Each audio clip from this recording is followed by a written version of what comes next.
स्वागत है। मैं हूं आपका जीव विज्ञान शिक्षक और आप देख रहे हैं मेरा यूट्यूब चैनल बायोलॉजी एक्स्ट्रा।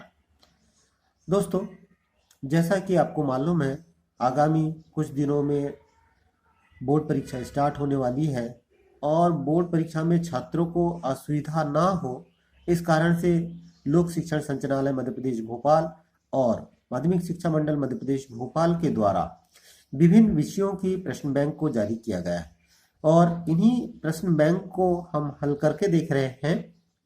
तो चलिए आज हम हल करते हैं क्लास 12th बायोलॉजी के सेकेंड यूनिट को। अगर हम बात करें सेकेंड यूनिट में क्या है तो इसको समझे।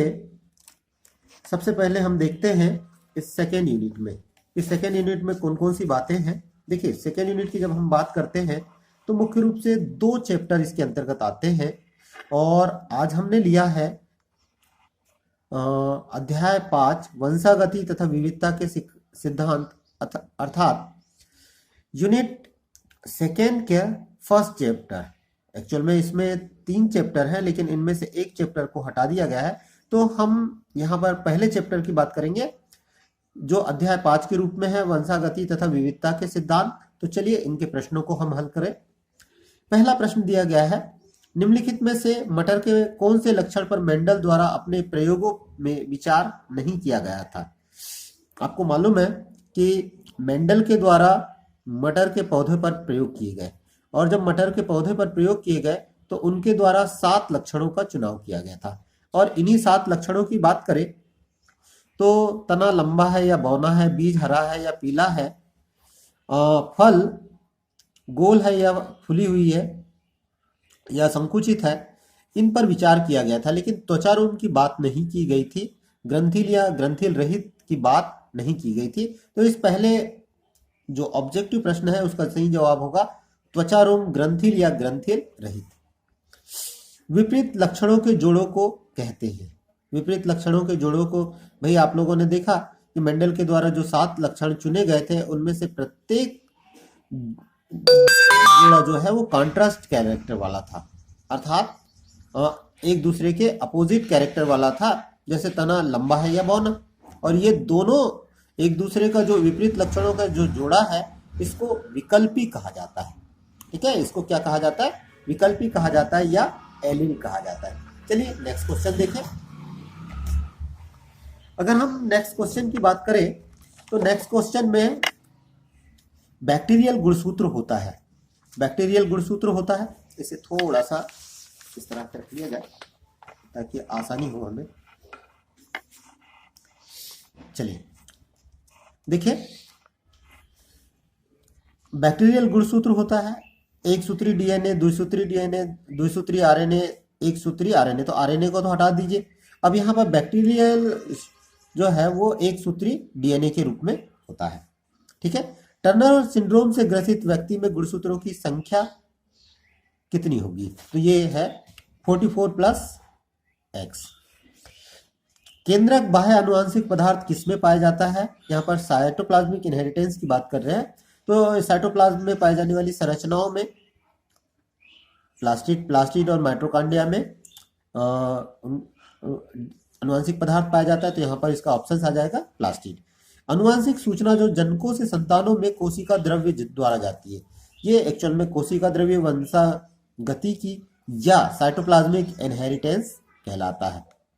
ठीक है, मनुष्य के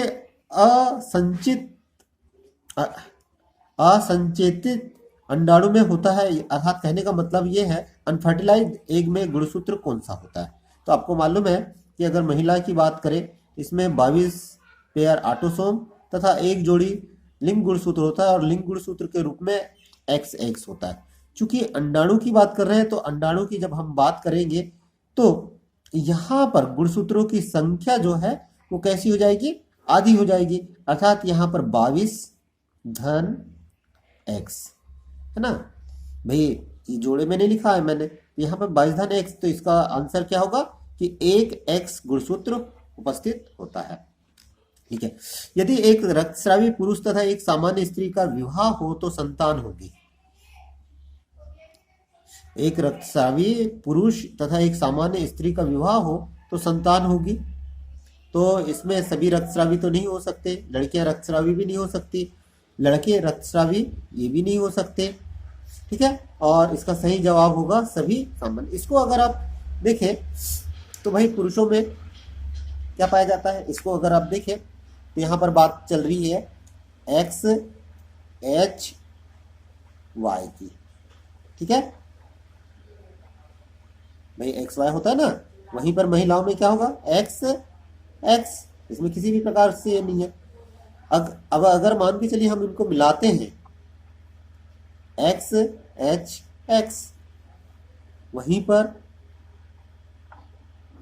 एक्स एच एक्स, ठीक है, ये कैसे होंगे, ये कैरियर होंगे, सामान्य कैरियर के रूप में पाए जाएंगे। वहीं पर यहाँ पर बात करें एक्स वाई और यहाँ पर एक्स वाई, ये सामान्य होंगे। तो इसका मतलब क्या हुआ भाई, इसका मतलब हुआ कि यहाँ पर ये उत्तर जो डी है ये आएगा। चलिए आगे देखते हैं, नेक्स्ट क्वेश्चन की बात करते हैं हम। नेक्स्ट क्वेश्चन की बात करें तो वे जीन जो एक ही गुणसूत्र पर रहने की प्रवृत्ति रखते हैं, इनको बोलते हैं लिंकेज जीन या सहलग्न जीन। भाई सहलग्नता क्या कहलाती है, सहलग्न जीनों का एक साथ अगली पीढ़ी में स्थानांतरित होना ही सहलग्नता कहलाती है। गुणसूत्र खालिस्तान के वाहक होते हैं, भाई लक्षणों के वाहक होते हैं। कौन से लक्षण, जो माता पिता में होते हैं, तो पैतृक लक्षणों के वाहक होते हैं। नेक्स्ट क्वेश्चन की बात करें, उत्परिवर्तन की इकाई है, उत्परिवर्तन की इकाई जो है वो होती है म्यूटॉन। भाई उत्परिवर्तन क्या कहलाता है, अनुवांशिक पदार्थ में अचानक होने वाले वे परिवर्तन जो वंशानुगत होते हैं उत्परिवर्तन कहलाते हैं। मनुष्य में लिंग निर्धारण खालिस्तान गुणसूत्र के द्वारा होता है। मनुष्य में लिंग का निर्धारण जो है वो वाय गुणसूत्र के द्वारा होता है, और ये वाय गुणसूत्र कहाँ पाया जाता है, पुरुषों में पाया जाता है। खालिस्तान को अनुवांशिक का जनक कहा जाता है। ग्रेगर जॉन मेंडल को अनुवांशिकी का जनक कहा जाता है। चलिए अब हम देखते हैं सही जोड़ी। सही जोड़ी बनाए अपूर्ण, अगर देखें तो यहाँ पर स्तंभ ए और स्तंभ बी दिया हुआ है। स्तंभ ए में पांच ऑप्शंस दिए हैं, वहीं स्तंभ बी में 5, तो हमको दोनों को मैच करना है कि कौन कौन से सही है। तो सबसे पहले देखते हैं अपूर्ण प्रभाविता। और अपूर्ण प्रभाविता की बात करें तो अपूर्ण प्रभाविता का जो गुण है वो गुलबास में पाया जाता है ना, गुलबास में पाया जाता है। गुलाबबास इसमें लिखा हुआ है। वाय गुणसूत्र, वाय गुणसूत्र अभी हमने थोड़ी देर पहले पढ़ा था कि ये लिंग निर्धारण में सहायता करता है। रंग वर्णांत कलर ब्लाइंडनेस, ये जो है ये सेक्स लिंक्ड इनहेरिट डिसीज है, लिंग सहलग्न रोग है। 44 धन XXY, ये क्लिनफेल्टर सिंड्रोम में जिनी संरचना गुणसूत्री संरचना होती है, वही विषम युग्मजी TT, कैपिटल T और स्मॉल t। चलिए अब हम देखते हैं एक शब्द या एक वाक्य में उत्तर लिखिए। सहलग्नता की खोज की थी, भाई सहलग्नता की खोज किसने की? इस प्रश्न का उत्तर मैं आप लोगों के लिए छोड़ दे रहा हूं। इसे आप कमेंट्स बॉक्स में लिख के जरूर बताइएगा कि सहलग्नता की खोज किसके द्वारा की गई है। यहां पर ऑप्शन मेंडल नहीं है। चलिए नेक्स्ट क्वेश्चन देखते हैं। मेंडल ने अपने प्रयोगों के लिए किस पौधे को चुना? मटर के पौधे को चुना था। ठीक है, मटर के पौधे क्यों चुना था भाई, इसके कारण भी आपको बताने होंगे। वंशागतिकी का क्रोमोसोमल सिद्धांत किस वैज्ञानिक ने दिया? तो यहाँ पर दो वैज्ञानिकों के नाम हैं, सटन व बोवेरी। बोवेरी के द्वारा इन सिद्धांत को दिया गया है। वैज्ञानिक मेंडल ने वंशागतिकी के कितने नियम प्रस्तुत किए? तो यहाँ पर आता है 3 नियम। एक्चुअल में मेंडल के द्वारा केवल 2 नियम प्रस्तुत किए गए हैं, लेकिन जो तीसरा नियम है उनके अनुयायियों के द्वारा दिया गया, उनके शिष्यों के द्वारा दिया गया है। लेकिन उनको सम्मान देने के लिए ये माना जाता है कि मेंडल के द्वारा वंशागतिकी के 3 नियमों का प्रतिपादन किया गया है। चलिए अब हम देखते हैं नेक्स्ट प्रश्नों को। और जब हम नेक्स्ट प्रश्नों की बात करते हैं तो अब आ जाते हैं 2 नंबर के और 3 नंबर के और 4 नंबर के प्रश्न। चूंकि बहुत सारे प्रश्न इसमें दिए हुए हैं प्रश्न बैंक में, अतः एक साथ इतने प्रश्नों को हल करना थोड़ा सा मुश्किल है। तो मैं इसके लिए सबसे अच्छा काम ये करूंगा कि मेरे पास इनके वीडियोस बने हुए हैं, तो डिस्क्रिप्शन बॉक्स में मैं उनको मैं दे दूंगा, वहां से आप इन प्रश्नों के उत्तर देख सकते हैं।